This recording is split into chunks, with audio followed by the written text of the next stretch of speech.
It's my great pleasure to get to introduce Dr. Bernard Powers as our 311 speaker for this year. Dr. Powers has worked in higher education for approximately 40 years. For 26 years, he was professor of history at the College of Charleston, teaching courses in American, African American, and African diasporic history. In 2018, he became the college's founding director for the Center for the Study of Slavery in Charleston. His first book, Black Charlestonians, A Social History from 1822 to 1885, was designated as an outstanding academic book by Choice magazine. Dr. Powers is a co-author of We Are Charleston, Tragedy and Triumph at Mother Emanuel, which contextualizes the city's racially motivated murders of 2015. He has published book chapters and journal articles and is currently researching Black Methodism in South Carolina. Dr. Powers has appeared in African-American-oriented documentary films, including most recently PBS production, The African Americans, Many Rivers to Cross, and The Untold Story of the Victims and Survivors of the Charleston Church Shooting. Dr. Powers has served as board member or consultant to several historic preservation organizations. He is the founding president of the Charleston chapter of the Association for the Study of African American Life and History. In 2019, that organization recognized his commitment to research, writing, and activism in the field of African American life and history, with the Carter Godwin Woodson Scholars Medallion. Dr. Powers currently is the CEO of the International African American Museum, which should be opening in 2022 here in Charleston. He earned his PhD in American History at Northwestern University, has been a board member with the museum since its inception.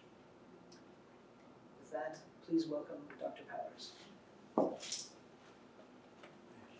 Thank you very much.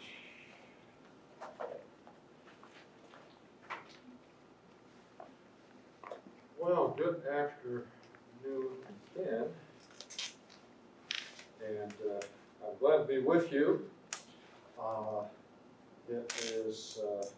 It's always good to be over on the Citadel campus. I used to be over here with some regularity many years ago because we have a joint program, a joint master's program in the history department.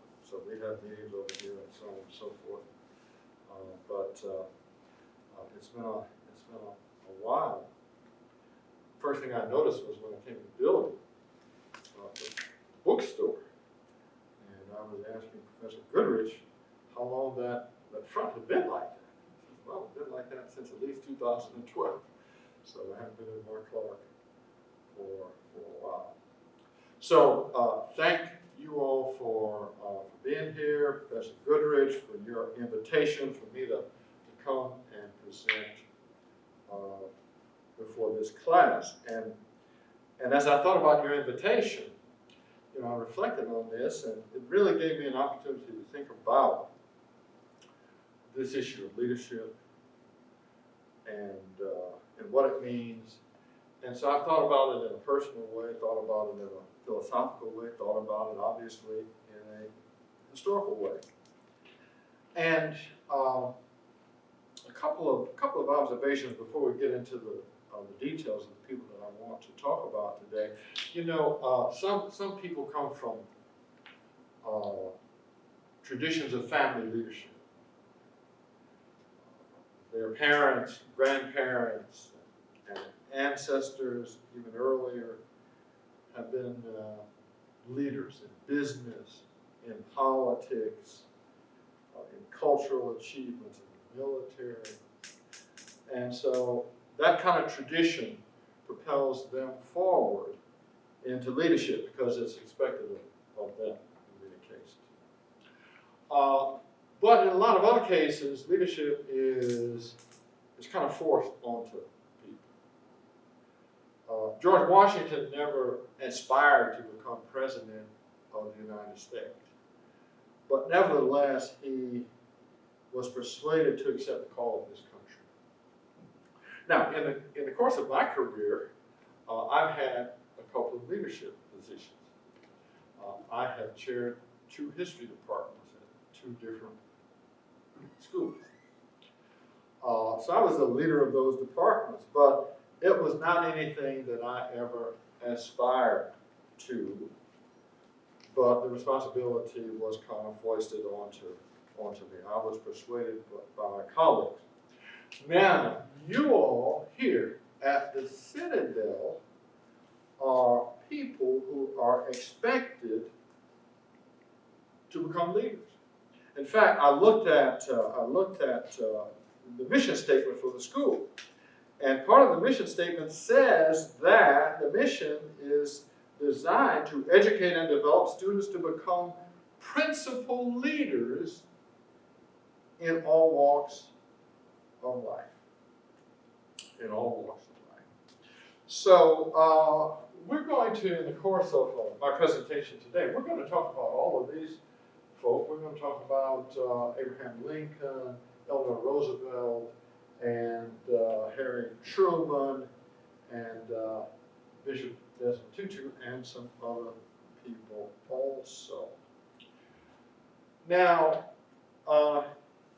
in just thinking about this, successful leaders obviously have some important qualities. And some of the qualities that they have are technical qualities. I'll call them technical qualities. So they've obviously got to, and let me just talk a little bit about the details of these specific traits and qualities. So they've obviously got to be familiar, and not just familiar, they need to have competence, they need to have expertise, they need to be accomplished in the field in which they show and demonstrate their leadership. Leaders have to make decisions, and so we expect that successful leaders will evaluate the risks of any given possible course of action, and then reach a timely decision about which course of action to pursue. We expect that leaders are going to be effective communicators. They'll be able to give clear directions and insights about whatever is required to be done in any given situation. And we hope that there are people who have some kind of charisma. We hope that, and we expect really, that they will be able to motivate people and build up some support and enthusiasm for whatever enterprise they're involved in. Now, again, you all are at the Citadel, and so the Citadel does not produce just generic leaders, but the goal is to produce principal leaders, which means that in addition to these, there are some other qualities and characteristics and capacities that are required to produce principal leadership. And let's refer to these as moral capacities for principal leadership, and here they are right here. Honor, duty, respect, and humility. And so leaders who respect the people that follow them see their followers and view them as possessing the same value that the same value that they see in themselves. And they treat their followers, of course, with dignity and respect based on their shared humanity. Leaders are also people who show honor and demonstrate honor. In other words, they have integrity, they're honest, they'll always be found doing the right thing, even if no one is around to observe their behavior. They have a sense of duty. In other words, they're loyal. They're loyal. They have a sense of obligation. An obligation to the team, to the institution, to the business, to whatever the enterprise is. I went to the Federalist Papers, which are, as you all know, a series of essays written to justify the acceptance of America's new Constitution. And at least one of them refers directly about the relationship between leaders and followers, leaders and their constituents. And Federalist 57 asserts that these things, duty, gratitude, interest, and even ambition, along with fidelity and sympathy, those things bind leaders and their constituents together. And what this means is that a good and principled leader is going to put the interests of their constituents ahead of their own personal interests. We talked about respect, and finally, humility. Leaders need to grow and improve. And they have to recognize that they don't know everything, and that even their followers, if you're a teacher, even your students can help you to improve. And that's certainly been my experience during the course of my career. Now, Eleanor Roosevelt was one of the nation's great leaders, and I'm going to talk about her in some detail in a few moments. But for now, let's simply focus on what she said about how we can best judge a person's character. And she would say this. She said that one's philosophy is not best expressed in words, it is expressed in the choices that one makes. The choices that one makes. The choice to pursue one avenue or one road rather than another. And that choice could in fact be the very defining decision that shapes one's character. Now,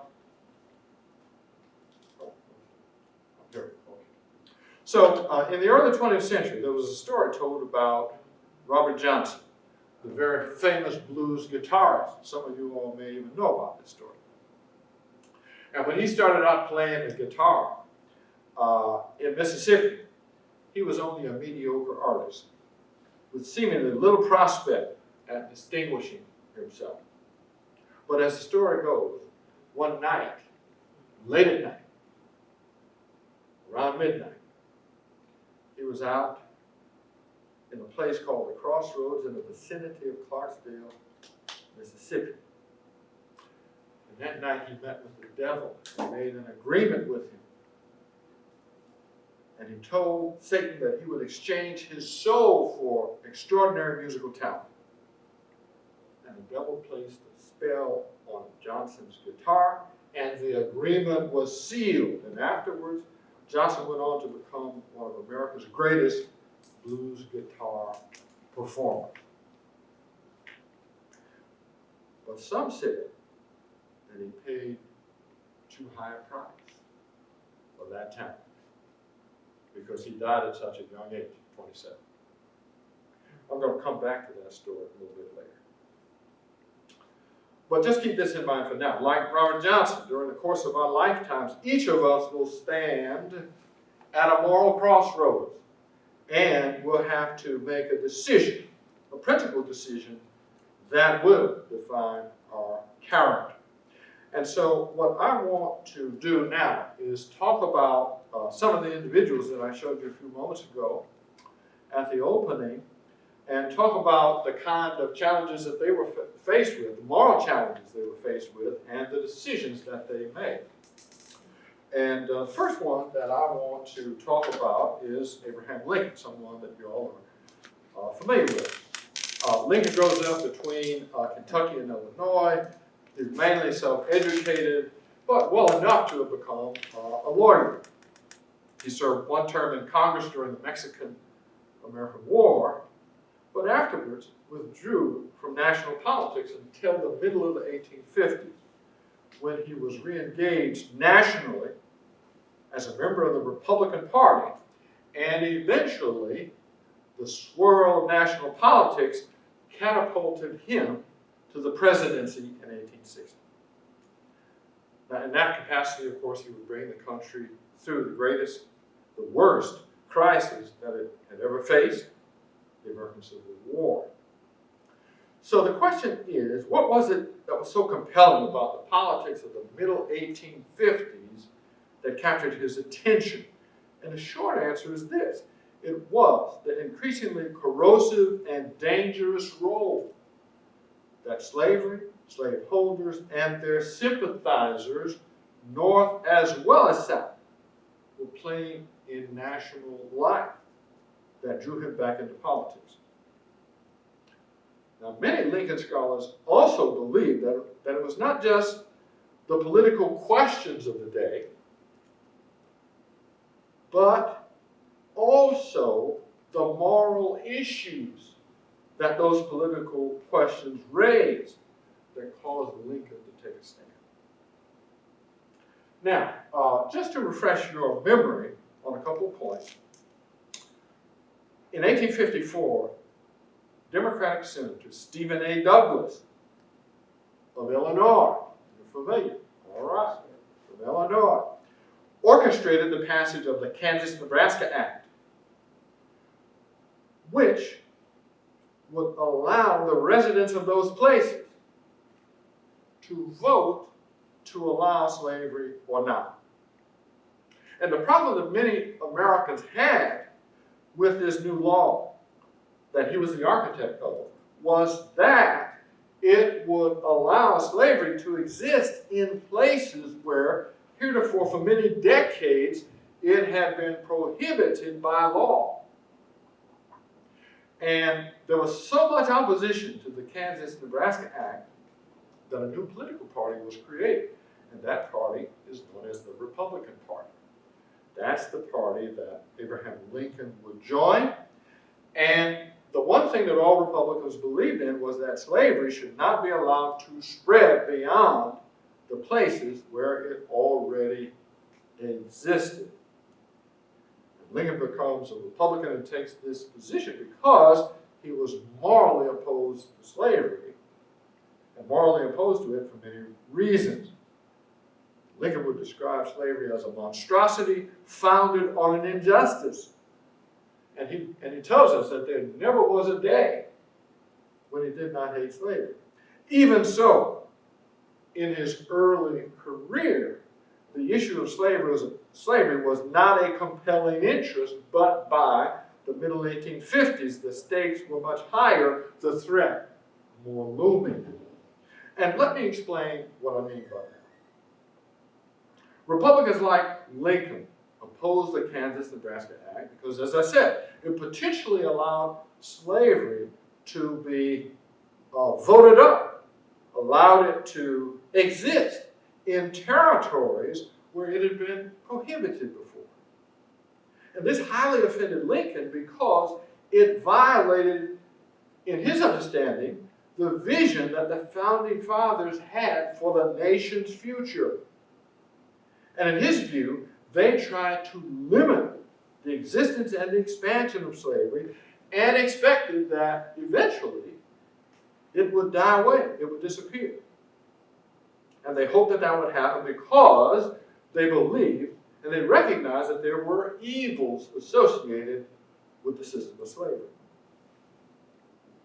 But now, in the middle 1850s, Democrats like Stephen Douglas were making it possible for slavery to expand into new areas, which was a betrayal. And Lincoln described the founders as, and this is his expression, he described them as pillars of the Temple of Liberty. And then he went on to say that now that they have crumbled away, that temple must fall unless we, their descendants, supply their places with other pillars, hewn from the solid quarry of sober reason. And so in Lincoln's judgment, reasonable people who had the best interest of the Republican mind had to oppose such a dangerous and immoral scheme to expand slavery. Now, Kansas-Nebraska represented a declension from the founders' ideals in another way also. Lincoln cherished the Declaration of Independence, where he found the touchstone of liberty, which was Jefferson's assertion that we hold these truths to be self-evident, that all men are created equal and endowed by their Creator with certain unalienable rights. And so for Lincoln, the central question was whether the Negro was a man in the meaning of the Declaration. And to that question, Lincoln answered yes. That was a moral question. But Lincoln went further. And he says this, he says, what I do say is that no man is good enough to govern another man without the other's consent. I say this is the leading principle, the sheet anchor of American republicanism. Just hold that thought for a moment. I say this is the leading principle, the sheet anchor of American republicanism.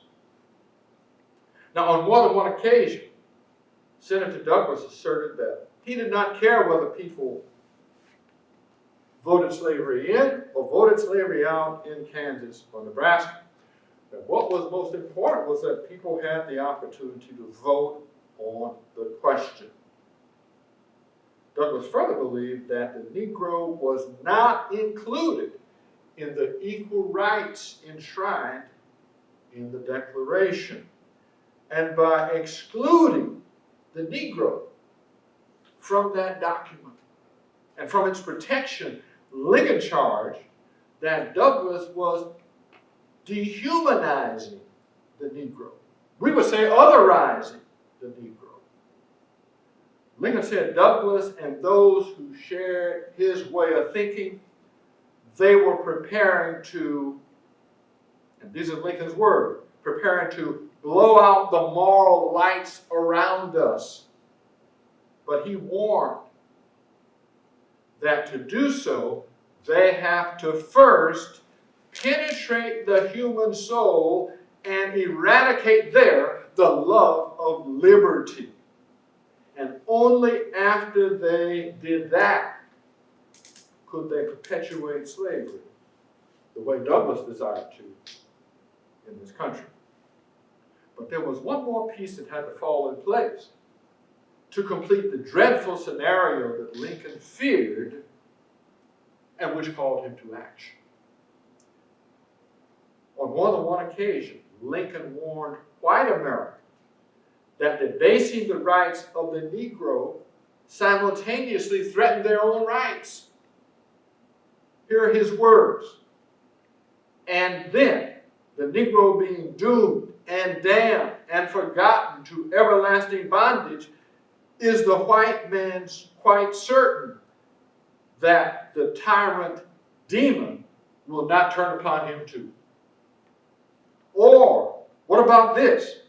When Lincoln says, in our greedy chase to make profits of the Negro, let us be aware, lest we cancel and tear to pieces even the white man's charter of freedom. And there were two charters of freedom, the Declaration and the Constitution. And that is exactly what happened after Lincoln was elected as president in 1860. Within weeks, South Carolina had seceded, and Lincoln saw secession as the outright rejection of self-government and Republican institutions. In fact, Lincoln referred to secession as anarchy. And now the new question he was faced with was whether a government founded on democratic principles could protect itself from its own domestic foes. And of course, the train of development and events that resulted from that question is how we got to the Civil War. Now, as you know, during the war, Lincoln had many detractors from both sides. He was criticized by the Confederates as a warmonger and by the abolitionists for not making the war immediately about abolition.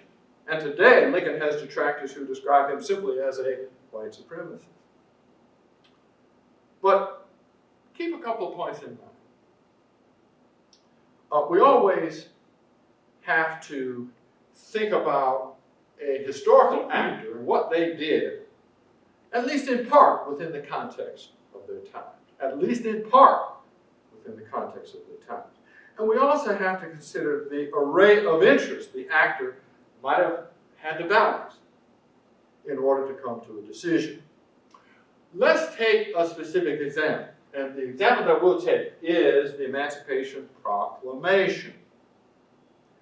Because Lincoln's most moralistic critics say that he should have issued it earlier at the very beginning of the war. And let's remember these things. Of course, when the war began, Northerners believed it would only last about 3 months. And they believed they would just drive right through the South. And that would be it. South would be vanquished. So, in Lincoln's mind, there was no need to take such a radical step. Secondly, Lincoln wasn't really sure initially what the legal basis was for emancipation by federal authority. And of course, eventually, that rationale and justification was military necessity. But the war had to drag on for a bit. Lincoln also wanted to avoid alienating the border states, which was southern slaveholding states that remained in the Union. He didn't want to take any steps that might drive them out of the Union. You know, there's a story told about Lincoln, and someone asked him during the war, "Mr. Lincoln, do you think God is on your side?" And he says, "Well, I hope God is on my side, but I absolutely need Kentucky." And just think about your geography. Kentucky, the southern border, or excuse me, the northern border of Kentucky runs right along the Ohio River. And Lincoln wanted to be able to control that river.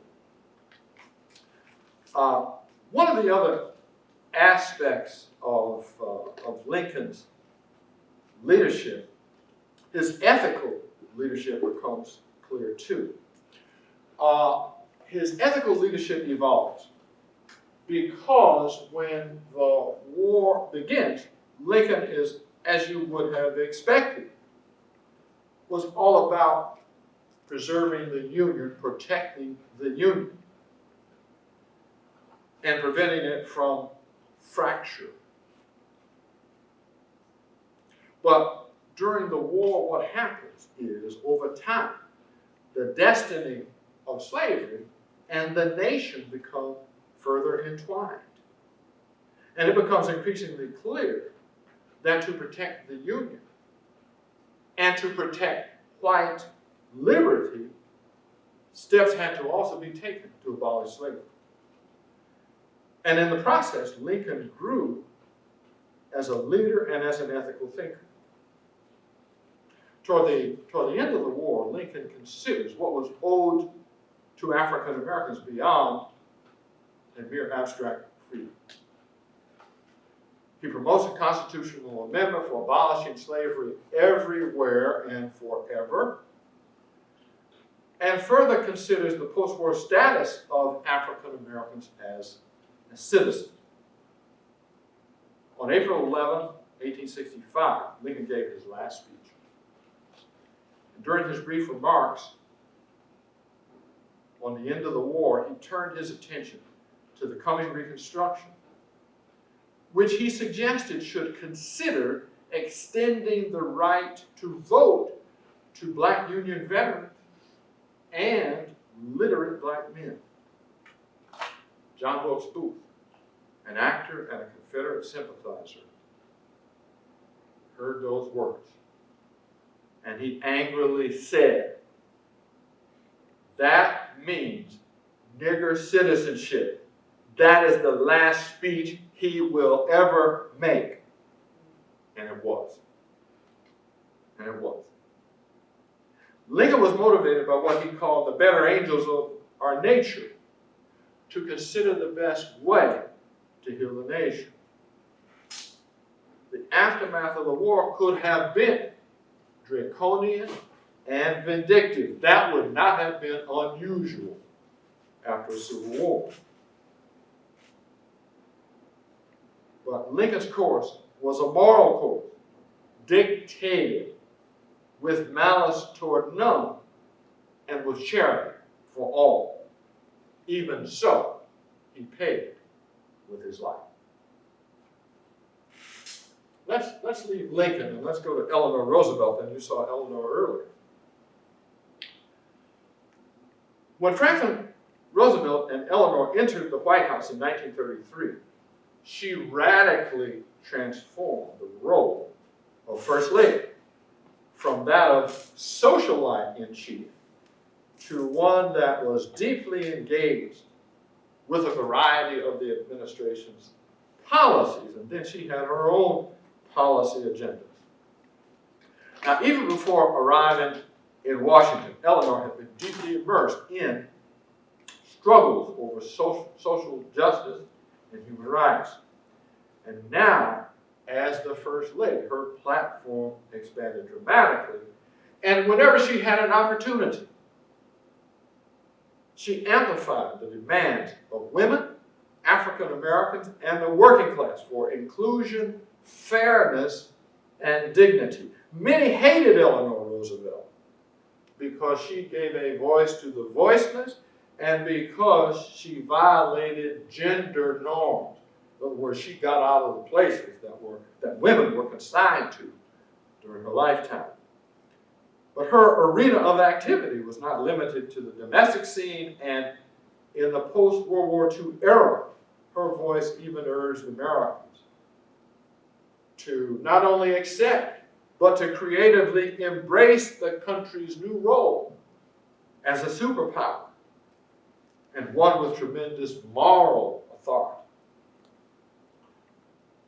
Now, under Eleanor, let's start out talking a little bit about democracy, because the wellspring of Eleanor's drive to change the country and the world was her deep commitment to democratic ideals and her understanding of the social climate that allowed those ideals to thrive. Her democratic credo can be found in her book entitled The Moral Basis of Democracy, published in 1940, a year when threats to democracy abounded from every corner of the world. And in that book, she reveals her organic view of democratic societies. And she makes the case for the concept of what has been called civic virtue, or in other words, the citizen's duty to one another. Civic virtue, or the citizen's duty to one another, to each other. To use the language of James Madison and Alexander Hamilton from the Federalist Papers, that duty, civic duty, was to pursue the common good of the society, to pursue the common good of the society. And so Eleanor writes in her book that we have to turn our backs on the greed that is going on in this world and realize that we must rise above selfish interests and take responsibility for each other. More directly, she would write that our own success must contribute to the success of others. So there you have it. Integrity, honor, and respect as the moral basis for democracy. This is why Eleanor Roosevelt rejected all forms of prejudice and discrimination. And she tried to bring people together to surmount the artificial barriers of race and class and religion and gender. And she did so because those divisions posed threats to democracy.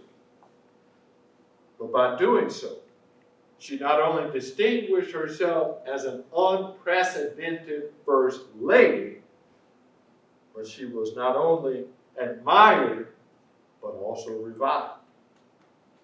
Let's talk about Eleanor and African Americans. Well, Eleanor challenged the widespread racial oppression that existed in the country, and she did so in many ways. She had close friendships with African Americans, and she interacted with them socially on a regular basis and publicly. She denounced racial segregation and even physically sometimes challenged the system of Jim Crow in the South. She would denounce the heinous crime of lynching, and Eleanor supported civil rights organizations. She was not only a member of the NAACP, but she was also a member of its national board. Let's talk about FDR's Black Cabinet. Franklin Roosevelt was the first president to appoint a large number of professional African Americans to positions in the federal government. And the most visible group of these people, numbering about 45 individuals, were appointed as race advisors to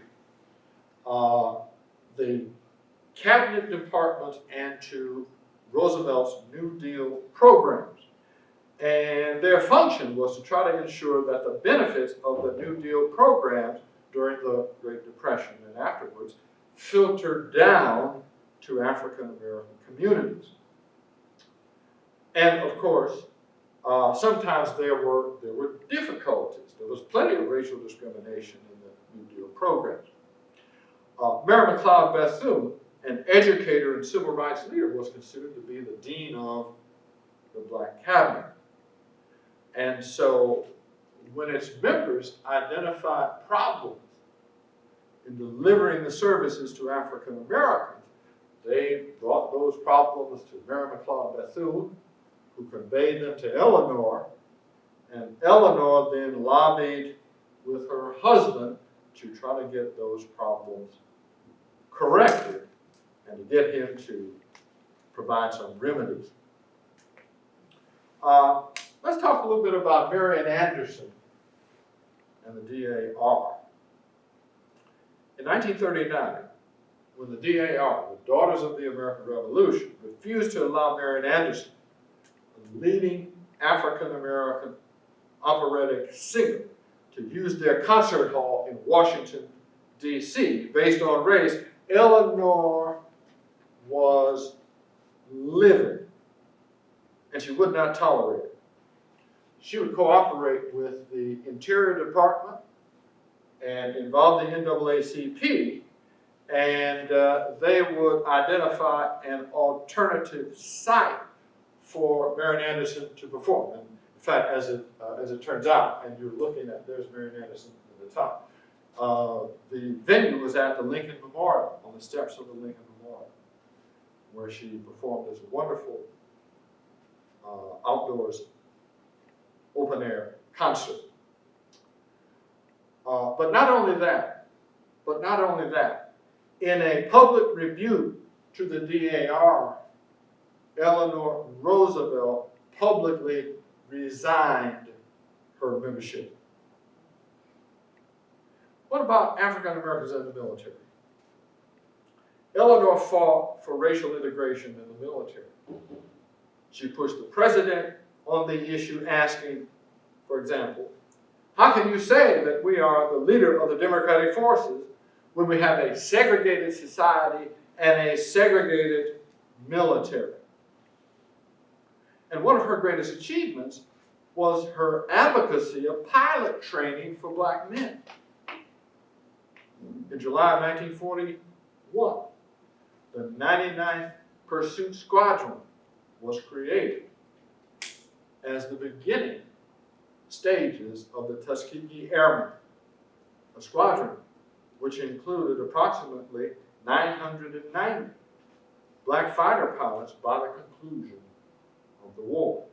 And the bottom right, you'll see Eleanor riding in a plane piloted by C. Alfred Anderson, an African-American flight instructor at Tuskegee, Alabama, where so much of the training of the Tuskegee Airmen occurred.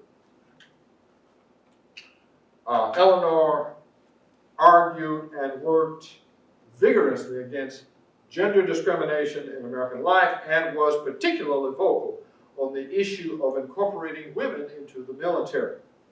And it was no easy fight either, as women who aspired to military careers were stereotyped and otherized as unfeminine, as lesbians, and as prostitutes.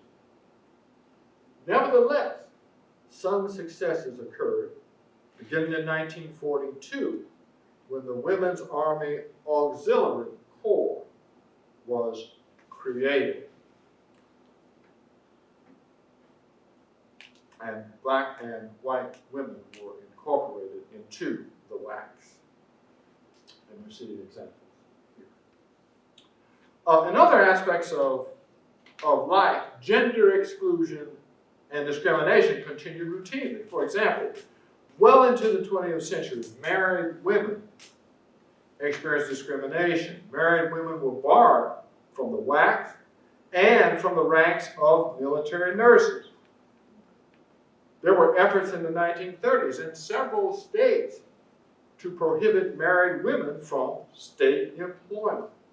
And women were frequently excluded from graduate programs and particularly from legal training because studying the law was seen during this time period as something that was particularly masculine. The profession was seen as especially masculine.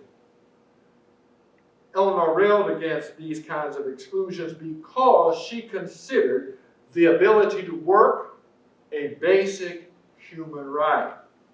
And of course, whenever she was able to, she urged FDR to appoint more women to federal positions. And Eleanor knew how to be the change that she wanted to see. And she knew that she had to occupy non-traditional positions and do non-traditional things and model them in order to open up the doors for other women to follow. So beginning in 1935 and continuing for 27 years, she wrote a syndicated newspaper column 6 days a week entitled My Day. And it's estimated that her column reached about 4 million people regularly. She also wrote 27 books and gave approximately 1,400 speeches in the course of her lifetime of public service. Mrs. Roosevelt provided unique opportunities for female journalists also by organizing female-only press conferences to compensate for the general exclusion of women from the main White House briefings. And the final aspect I want to bring to your attention with regard to Eleanor Roosevelt is an international one. Because even after Franklin's death in 1945, Eleanor continued her work for human rights and social justice. President Truman would appoint her as a delegate to the United Nations, and she would serve as the chair of the Human Rights Commission. And in that position, she played a pivotal role in formulating the Universal Declaration of Human Rights, and you see her holding it there, which was endorsed and ratified by the UN in 1948. And this document identifies the fundamental human rights to which all people are entitled, and is today the standard by which nations of the world can be judged. And when introducing it to the General Assembly, a hopeful Eleanor Roosevelt said this. She said that we stand today at the threshold of a great event, both in the life of the United Nations and in the life of mankind. This declaration may well become the international Magna Carta for all men everywhere. And while its potential is yet to be achieved, Mrs. Roosevelt did much to edge us closer to the moral universe that we desire. So let's go on to talk about a couple of other subjects, the first of which is civil rights presidents. Civil rights presidents.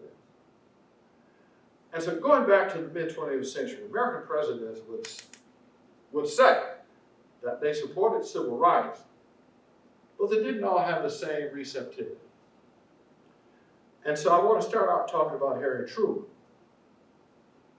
But to talk about Truman, let's first recount an experience that unfolded in February of 1946, when a demobilized African-American veteran by the name of Isaac Woodard from South Carolina was traveling home, riding on a bus after his last tour. And after a dispute with the white bus driver, when the bus reached Batesburg, South Carolina, the driver had him removed by the local police, and the local sheriff in Batesburg beat him and brutally blinded him. The case was publicized by the NAACP, and Walter White, its leader, even met with President Truman to inform him of the details of this case. Now, even though Truman was born and raised in Missouri, he was livid that a black soldier, an American patriot, could be so brutally and inhumanely treated at the hands of a white policeman. And despite the political risks to his career, this was the catalyst which propelled Harry Truman to become America's first civil rights president.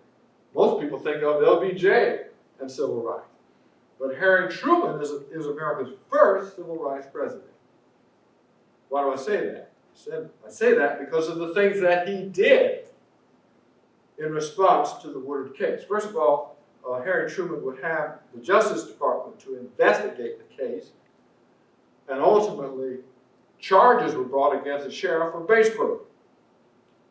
Now, it won't surprise you to know that there was no conviction in the subsequent trial, but nevertheless, such a federal investigation of a local police authority in this kind of case was unprecedented. Harry Truman went on to call for and to create a commission on civil rights, which investigated the status of civil rights in the country and made a series of recommendations for civil rights legislation. Truman's Commission on Civil Rights called for example, strengthening voting rights, the elimination of discrimination in housing and employment, and criminal justice reform. Truman endorsed those recommendations and called for Congress to implement them. And Truman in 1948 would also desegregate the American military. Harry Truman was motivated by this sense of civic virtue for the good of society. But Truman also understood the foreign policy implications of civil rights reform. In other words, during this time period, the Cold War is ramping up, and in this conflict between the U.S. and the Soviet Union, Truman understood that America was vulnerable to the Soviet charges of hypocrisy as long as racism remained such a gaping flaw in America's practice of democracy. Now, Truman took considerable risk in embracing civil rights the way that he did, and many believed that he would not win re-election in 1948, in part because the Democrats fragmented as a party. They fragmented in 48 over civil rights. And what happened was the segregationists in the party split off and established their own party known as the Dixiecrats, and they called on the man who was the governor of South Carolina at the time, Strom Thurmond, to be their standard bearer. So, given all of that, many people believed that Truman would lose. But surprisingly, even to himself, Harry Truman was reelected. Now, in ironic contrast, when John Kennedy from Massachusetts was elected president in 1960, his engagement with civil rights was slow and hesitant. Now, there were various reasons for that. He won by a razor-thin margin. He was America's first Catholic president. And then he was especially preoccupied and interested in foreign policy and engaging the Soviets. And so when civil rights leaders asked for his help, his administration urged a go-slow approach. And they were told that he needed more time. But beyond that, JFK discouraged the sit-ins, and especially the freedom rides into the Deep South, because they elicited so much white violence. He even discouraged the March on Washington. It was only after the kind of police violence against peaceful demonstrators that broke out in Birmingham in early 1963, and the murder of Medgar Evers of Mississippi later that year. Only after those events would JFK begin to see the urgency of new civil rights legislation. But it was almost too late, because Kennedy is assassinated in November of 1963. So what we have then is two different moral dispositions towards civil rights. The one president, Truman, went into action immediately based on his sense of moral outrage. The other, John Kennedy, was forced to eventually give in to civil rights and to give civil rights a higher priority, but only because of the press of events. Now, to begin to wrap this up, two final subjects, which I'll go through quickly. And the first one is the shooting that occurred at Mother Emanuel and the controversy over forgiveness. On June 17th, a white supremacist murdered 9 people in the basement of Mother Emanuel AME Church. The perpetrator of that crime was captured quickly, and an arraignment at a bond hearing occurred shortly thereafter. And these are, of course, the people whose lives were taken. Many of the families of the murder victims were present in the courtroom at the arraignment. And although still stricken with grief and in shock, when they had an opportunity to say something, some managed to extend forgiveness to the murderer. Now, their acts of magnanimity won admiration in some quarters, because even in their brokenness, they were still able to act on their Judeo-Christian values. But in addition, many who gave and extended forgiveness did so to heal themselves, as a way to avoid harboring a corrosive hatred that could only embitter them over time. But while forgiveness won admiration in some quarters, it drew unbelief coupled with scorn and criticism from others. Some African American critics claim that to forgive and so quickly and without the show of remorse was letting the criminal off too easily.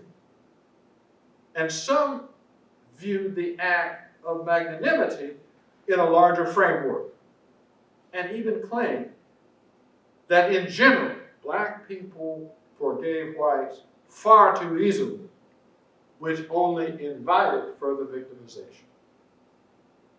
Even so, amongst this group of critics, some thought that they might be able to forgive eventually. And of course, there was another group who said they would never be able to forgive anyone for such a horrific crime.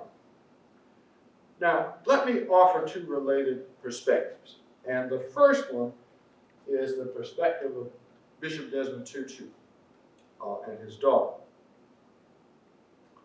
And Desmond Tutu is, of course, the distinguished Anglican cleric and anti-apartheid activist who experienced much in the course of his activist life that could have embittered him. But he didn't become that man. Instead, he embraced forgiveness and concluded, in his words, that forgiveness is the way that we heal the world. Related to this, in the Jewish faith, we find the concept of tikkun olam, which urges us to engage in acts to repair the world. And so my question for you to consider is, which of these principles, which of these approaches or postures would you choose to govern the world that you inhabit? Thank you for your attention, and I appreciate you all being here today. And I'll take whatever questions or observations you may want to. Questions or observations? I hope that this will be fodder for thought, raise some issues for you to think about as you go through the course. And again, these are just some examples. There are many that could have been taken. And so, reactions, questions, I don't know if I exactly have a question formulated right now, but you talked about the members of the church who forgave the man almost immediately following. Yeah. And one of the things I noticed yesterday with a lot of people posting about in remembrance of 9/11, a lot of them use sort of the tagline, never forgive, never forget. And I was wondering if that's something that you see as, I guess, like a historical or like a continued theme in America, that we don't want to forgive for these sort of issues, or if that's maybe more of a contemporary occurrence. Well, yeah. Well, I think, yeah. Thank you very much for that, because and I think that's been an ongoing kind of theme in America, and not that America is different from any other place in that regard, but I think it's been an ongoing thing, because that's how people react to adverse situations, and that's how people react to attacks. And sometimes, and this brings it back to Mother Emanuel specifically, and sometimes people think that in order to forgive, you have to forgive. But I don't think that is true. I don't think that Desmond Tutu now, or Nelson Mandela, when he was alive, would think that either. It's good to remember history and what happened. Indeed, we really cannot forget history. We cannot forget the past, because, as James Baldwin says, it shapes who we are and everything about who we are now. Our identity, our outlook, our fears, our aspirations. Or as Claudia Rankine, the poet and writer, would say, history, the past, what happened, is embedded in our very flesh. So one can forgive, but that doesn't mean that you have to forget. And I think a lot of the people who criticize the Emanuel families who extended forgiveness, and remember, all of them did not extend forgiveness. Some of them did. But I think their critics believed that they were saying, we're going to forget about this. We're going to act as though it never happened. And that was not the position that they adopted at all. But I think sometimes people conflate the two. And And I think there are plenty of examples of people who forgave, but still remembered, because in important ways, I think, in order to continue navigating the world successfully, you got to remember what happened. And you have to remember the source of oppression. That doesn't mean you continue to blame it. Does that get at you? Okay. Yes, sir. Good. Thank you. Thanks for the question. Yeah. Other questions? Yes. Well, just to kind of piggyback off him, we're all in a couple of years going to go back into the real world and be adults and have to do these things. What do you think we can do as new adults to make things better? Okay. Yeah. Well, you all are already started down the right path because you're here. You're here at the Citadel, and the goal of the Citadel is to produce principled leaders. Principled leaders.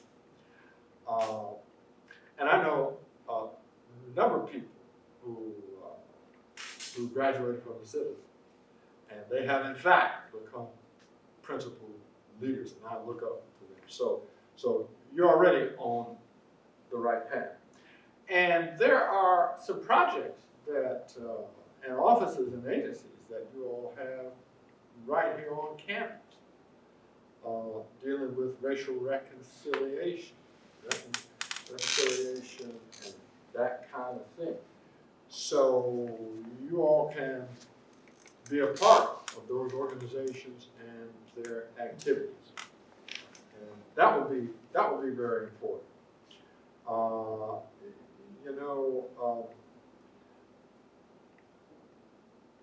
Dr. King would say that, he would quote something and say that the only thing necessary for evil to triumph is for good men to remain silent. So that means that when you, as John Lewis said, when you see something, say something. Get into good trouble. Get into good trouble. Because all of us have a responsibility for healing the world. And of course, there are organizations that are national in scope that you can join and support. I'm a member of the NAACP and the ACLU. As it's just examples.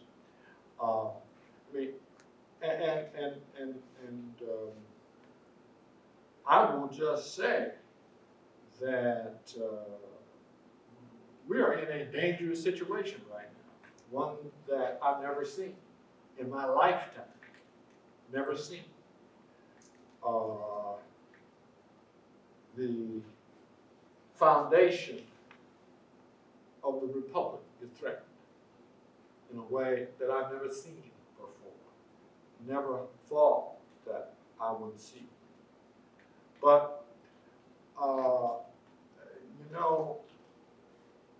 we become very comfortable. We become very comfortable as Americans, I think. And, and that's understandable.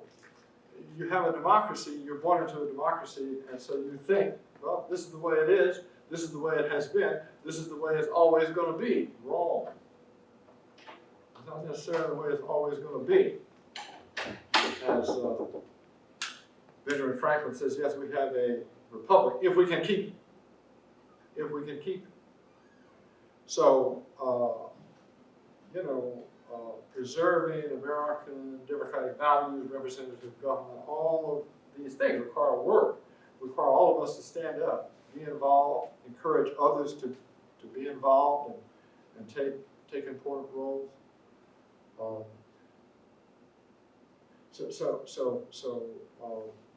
These are important issues, and there's something else.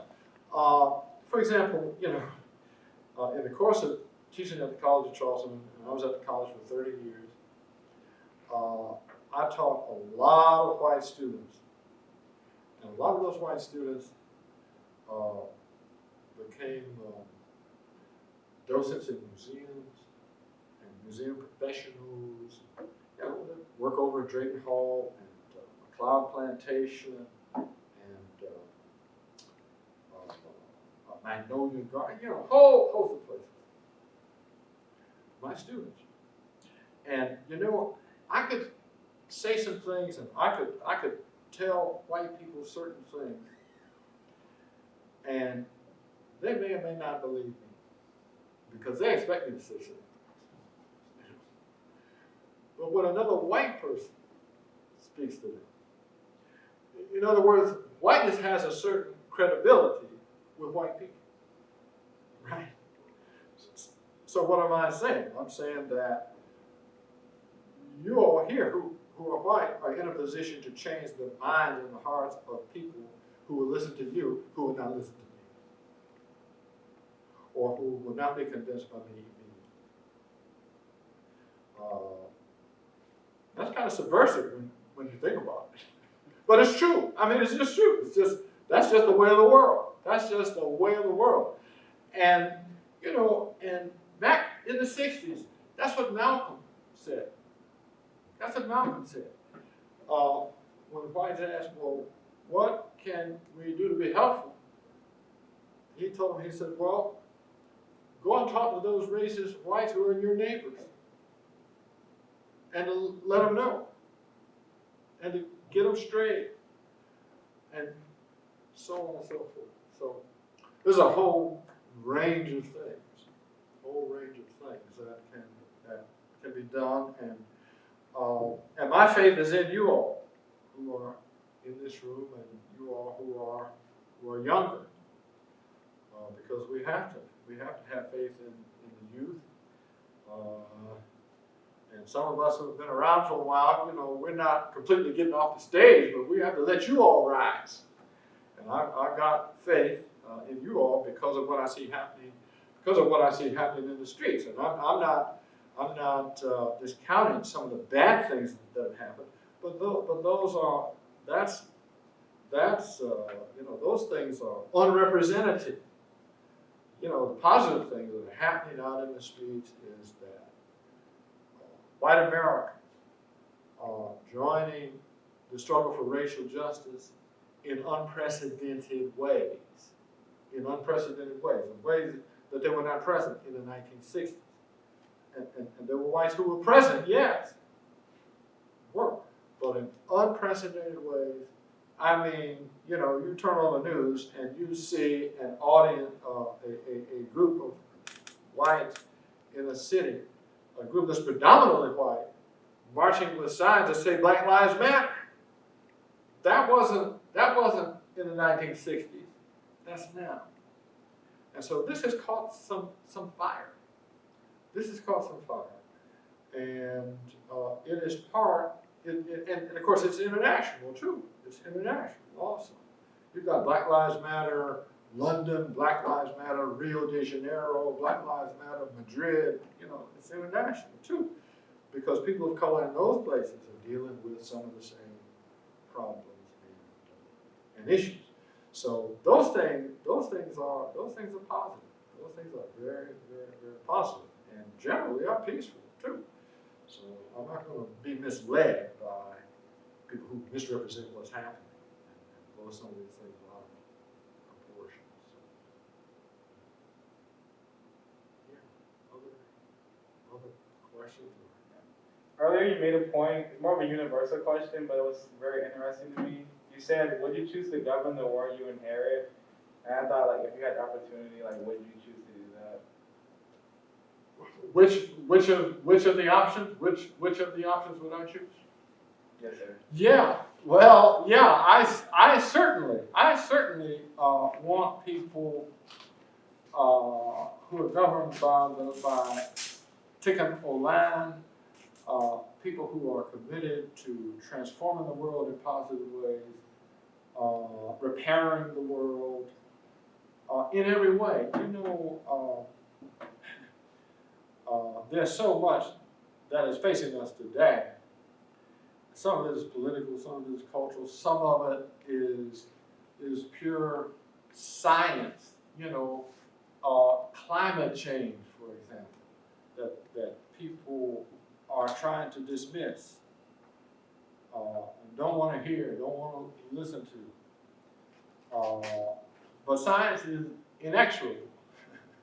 It's going to happen, and so we've got to develop some new ways of interacting with the physical world around us. We're beginning to do that, right, with this pandemic situation that we're confronted with. But you think about those fires that are raging in California and Oregon now, where in a matter of days, the amount of acreage consumed by fire equals the amount that's historically been lost in a whole year of forest fires. So there are things happening here that are unprecedented, and so we can't dismiss these things. And so repair is required across the board in so many ways. And so I think that theme of repair, and of course repair goes directly along with the notion of social justice. People who have been wronged are in need of repair, need to be made whole in some kind of way. They can't just be dismissed.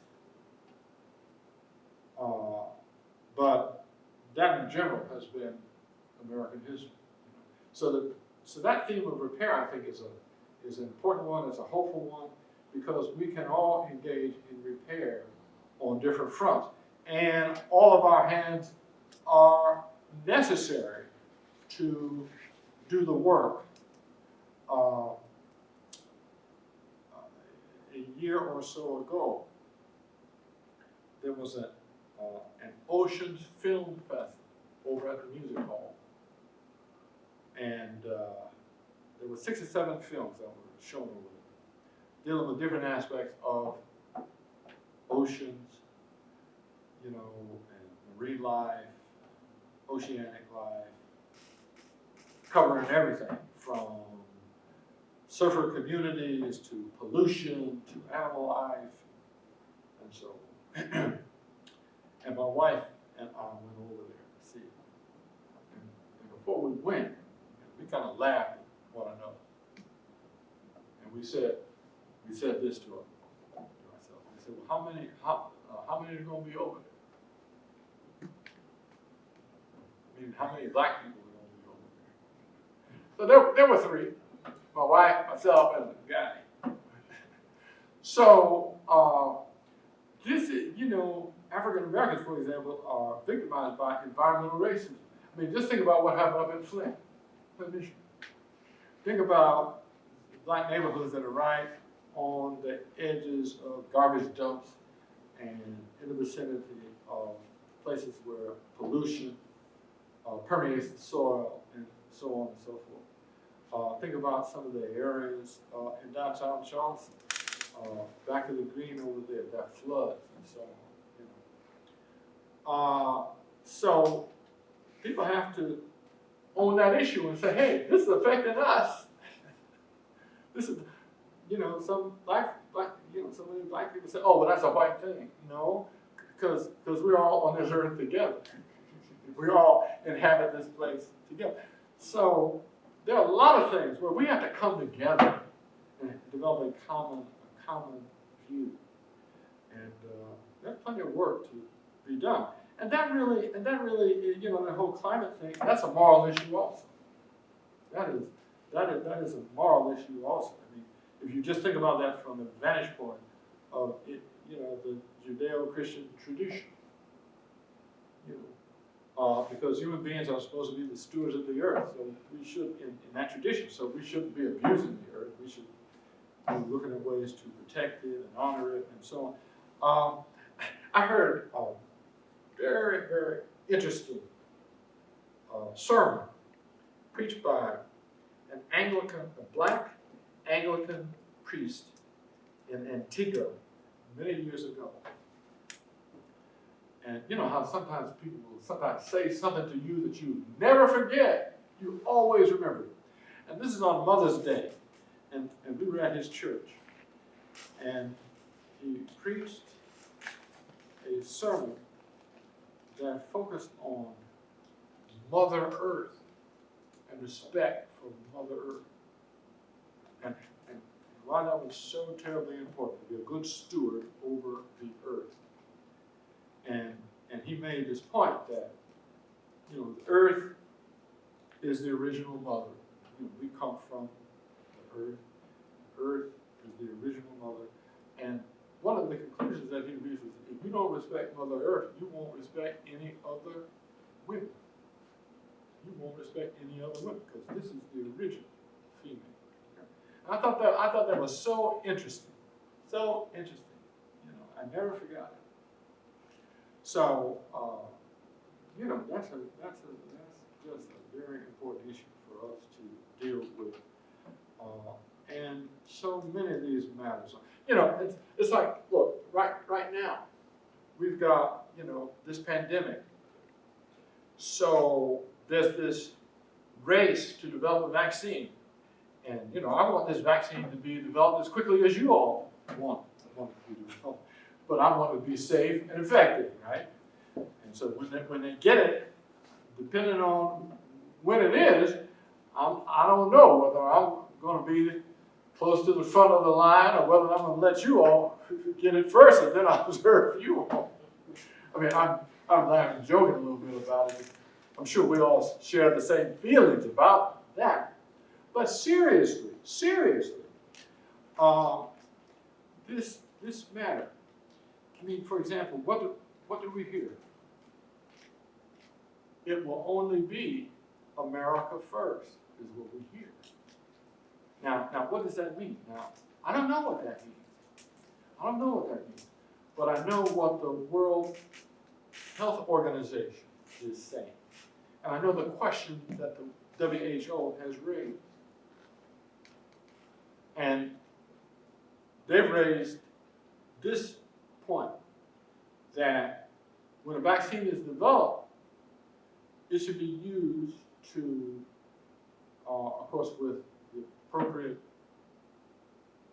advice and counsel of those who know about these things, but it should be shared, and there should be some people in all nations vaccinated, rather than all people in one nation vaccinated. But what is it going to be? Now what we hear is America first. It's only going to be America first. Now, I don't know what that means, but Eleanor Roosevelt did everything that she could to get America to fulfill its responsibilities in the world as a leader and to use its moral force as a leader. So what's going to happen? I don't know what's going to happen. But this is a question of leadership that we're faced with right now. And we have a way to try to influence that, at the polls. So that's another thing to kind of think about, just as part of this array of moral questions that are more than just philosophical. I mean, they are real. They have consequences for the lives of real people every day.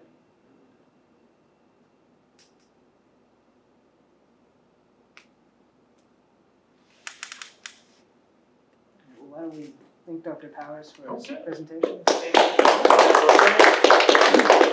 Thank you all.